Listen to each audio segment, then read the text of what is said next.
In this video, we'll show you how to set up and manage the new Option List Dropdown custom fields in AuctionWorx 3.6.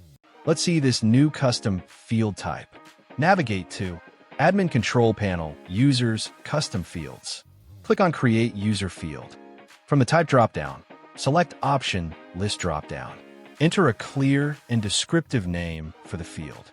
Choose where you want the field to appear, for example, on the user registration page or the account details page. Once configured, click Create Field. After creating the field, a link will appear to add options to this field. Click the link and enter the options you want to provide.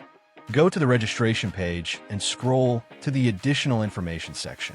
All user-related custom fields, including the new Option List dropdown, will appear here. User will be able to select one value from the dropdown options defined by the admin. After registration, log in and go to My Account.